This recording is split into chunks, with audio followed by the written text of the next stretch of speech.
The on-again, off-again tariffs continue this time because of a legal battle. A federal appeals court is allowing President Trump's tariffs to remain in place for now. Eyewitness News reporter Rob Hayes is here with all of these developments. Rob. Yeah, the White House was facing the possibility of having to wind down most of President Trump's tariffs, and it would have been required within the next 10 days. But a federal appeals court stepped in to hit the brakes on that and creating what some experts call even more uncertainty. It didn't take long after Trump's tariffs were shot down by the courts for the White House to come out swinging. The courts should have no role here.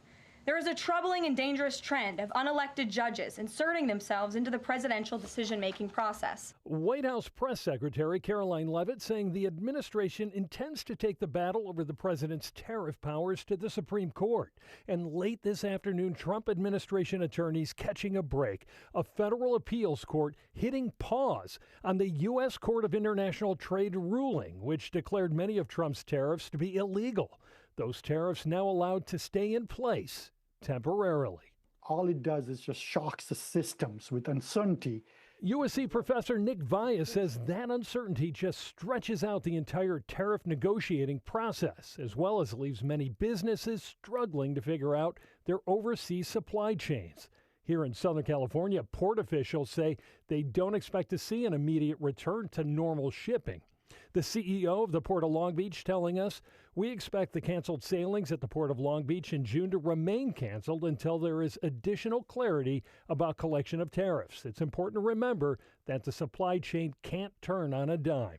Trump's on-again, off-again tariff approach leading many Wall Street analysts to refer to it as TACO, which stands for Trump Always Chickens Out.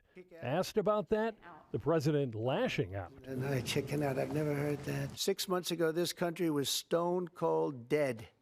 We had a dead country. We had a country people didn't think it was going to survive, and you ask a nasty question like that.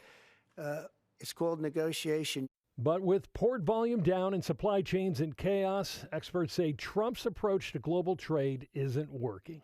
This is not the way the global trade should be commenced. It takes a year, if not a year and a half at minimum, to negotiate through these things. You simply cannot try to force that to the stroke of a pen. So the world is in yet another wait-and-see situation. The appeals court pausing any kind of removal of Trump's tariffs and most likely setting up a Supreme Court appearance. What happens after that? Well, business owners, importers, consumers are still left guessing.